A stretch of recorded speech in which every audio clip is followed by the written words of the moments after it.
Welcome.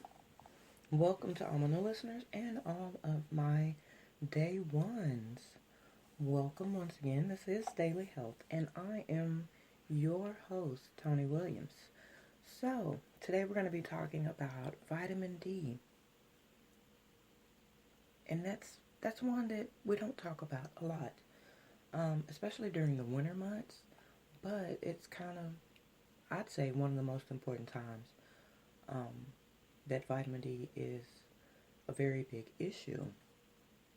So basically today we're going over the possible signs you may be or have a vitamin D deficiency. So like I stated before, during the winter months are the most crucial months of the year. During the summer, everyone's outside and everything, so you're getting that vitamin D.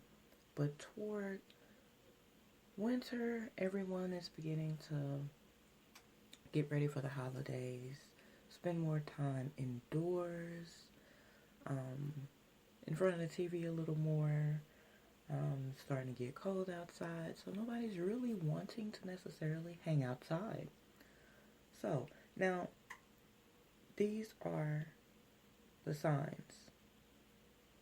Now, during the winter months, the majority of us don't get enough vitamin D because the best source of this important vitamin is sunshine. In fact, according to a 2009 study published in the Archives of Internal Medicine, as many as 3/4 of U.S. teens and adults are in fact deficient. Now, vitamin D and depression, now those can go kind of hand in hand on this, and for some it's surprising. Now, many studies have linked vitamin D deficiency with depression. Now, in a cross-sectional study of 12,594 patients in a database at the Mayo Clinic, researchers found that the low vitamin D levels were associated with depressive symptoms, especially in persons with a history of depression.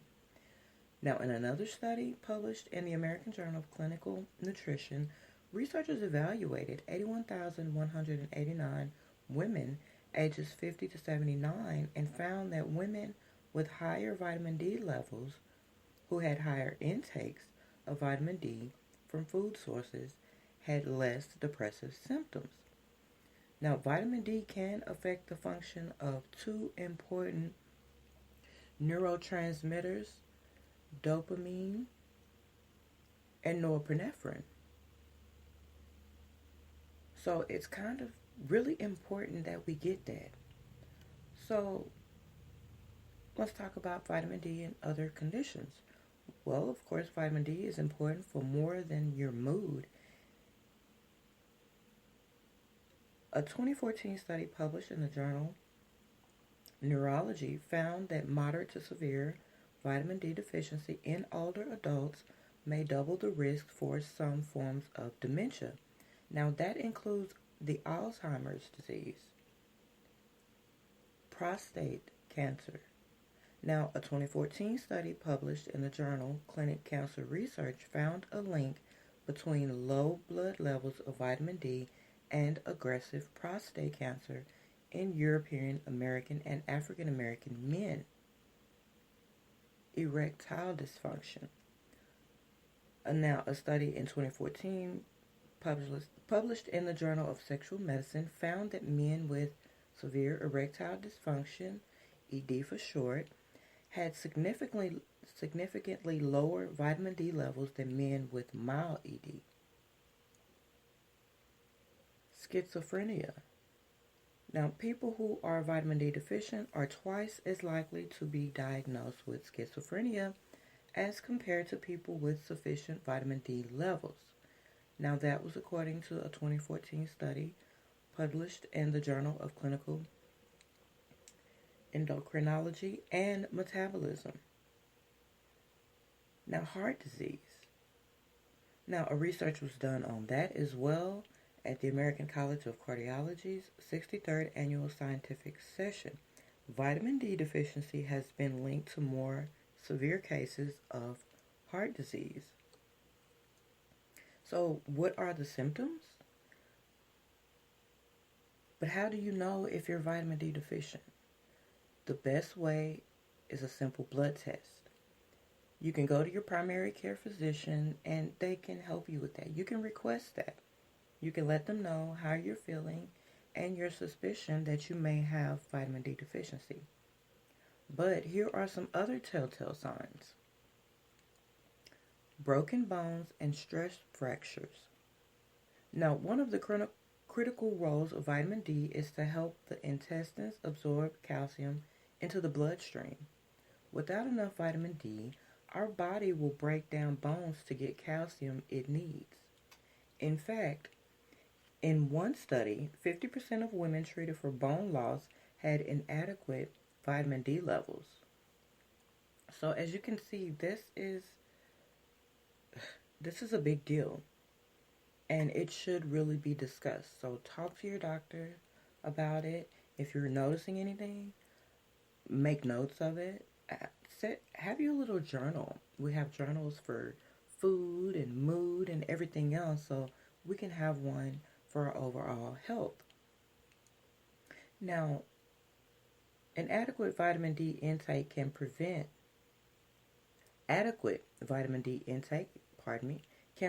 osteoporosis, which reduces bone density and increases the risk of broken bones, which that is always good. Now, chronic pain and muscle weakness. That's another telltale. A vitamin D deficiency can also cause your joints and muscles to ache. Research has associated the link between deficiency of vitamin D and all kinds of musculoskeletal pain. For example, in one study, 276 patients with nonspecific pain at different regions, like the legs, leg pain, back pain, rib pain, as well as fibromyalgia, were compared with 202 other people. Now, in the patients with skeletal pain, vitamin D levels were significantly lower than the control group. Now, another study found vitamin D deficiency may also exacerbate aging of skeletal muscles. However, the good news is that muscle weakness is reversible with vitamin D supplements. It's an improvement in muscle strength and has been observed as early as after a week, but usually within 1 to 2 months. So if you go ahead and you get a supplement that can help, you can reverse some of that. Now the next one is hair loss. In a study published in Skin Pharmacology and Physiology, researchers evaluated 80 females aged 18 to 45 years old with hair loss, either chronic or female pattern hair loss, and 40 females without hair loss. Vitamin D deficiencies were associated with hair loss in females with TE and FPHL. Although we don't know as much about vitamin D's role in hair growth as we do in, say, bone health. And this is stated by Dr. Hay, a dermatologist at Cairo University, suspects it could be that vitamin D helps regulate the expression of genes that fosters normal hair follicle growth. So guys, without the vitamin D, even our hair is up to be attacked. We can't have that. Now the next one is drowsiness. And I think a lot of us has experienced quite a bit of that and probably just associated it with something else. But there's a good possibility, or should I say a bad possibility, that it is due to vitamin D deficiency. Now, in a 2012 study published in the Journal of Clinical Sleep Medicine, researchers determined that there is a significant correlation between daytime sleepiness and low levels of vitamin D. Now, the study involved 81 patients who complained of sleep problems and nonspecific pain. Vitamin D levels were measured by blood sampling. The author's previous and current research suggests that low levels of vitamin D may cause or contribute to excessive sleepiness either directly or by means of chronic pain. So there's a lot going on with this, and there's so much more that vitamin D affects within the body. So the next one is high blood pressure. A large-scale genetic study involving over 155,000 people demonstrated the link between hypertension and vitamin D deficiency. Those with high concentrations of vitamin D had reduced blood pressure and therefore a reduced risk of hypertension. Now, their studies strongly suggest that some cases of cardiovascular disease could be prevented through vitamin D supplements or food fortification. Now, that was stated by Dr. Vimal Karani from the University of Reading in the UK. And he further states, our new data provide further support for the important non-skeletal effects of vitamin D. So we've just got information pouring in from around the world on this one subject. Now, the next one is excessive sweating. I know, when I dove into this, I did not think about the excessive sweating as being one. So we're all learning here. Okay, so Michael Hollick, MD, a vitamin D expert at Boston University Medical Center, says that one of the first signs of vitamin D deficiency is a sweaty head. Interesting, right? Well, you sweat when your body temperature rises above 98.6. Most of the time, this is not a problem. Sweating is actually good for your health as it releases toxins buried in the fat cells underneath the skin. However, excessive sweating may indicate a deficiency in vitamin D. So we really have to take that one into consideration as well. Are we normally sweating or is it really excessive? And there's kind of a good question there, because does that include women with menopause? So if anyone can answer that one for me, or for any of the other listeners, please give some feedback on that.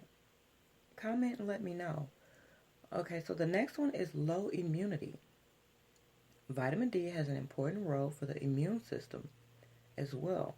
Before antibiotics were available, vitamin D was used to treat infections like tuberculosis. And there has been multiple studies associating lower level of vitamin D with increased infection. For example, in a study, people with lower vitamin D levels were more likely to report a respiratory tract infection than those with adequate levels. Now, there's been other studies that indicated that vitamin D deficiency predisposes children to respiratory infections and can play a role in protecting a person from contracting the flu. Some studies are evaluating the association between vitamin D deficiencies and HIV disease progression. So there's a lot going on with this. And as we can see, vitamin D is very important, and we need to get as much of it as possible. Now, the next one is irritability and depression. As mentioned above, there is a strong correlation between vitamin D deficiency and depression. In addition to the studies, a study published in Nutrition Journal found that adults who received high doses of vitamin D had improved depression symptoms just after 2 months. So there's something that we can do about this, and I really hope that everyone will take this into account, because we want to live a happy and healthy and a full life. So if we can do everything we can to protect our health, better our health, and pass that on to generations within our families, we could all live longer and be happy doing it as well. And everything is always changing. So if there are any changes or you want to add something to that list that you know about, let me know. You can email here on oneradiotalk@gmail.com, and you can place that to the attention of Daily Health, and you can pretty much put what the topic was to go with that. That way we can kind of keep that in order. If you're not already following, follow On One Radio on Facebook. We have a Facebook page over there. There's also On One's Day One's private Facebook group. We're on a lot of the social media sites. Those names there is Tony on One. Yes, Tony on One. And if you are listening to this on YouTube, thanks for listening and or watching. Comment in the box below what you think, any feedback, opinions, and I thank you all so much for taking the time to be here. Daily health is important, and it truly is an ever-changing reality.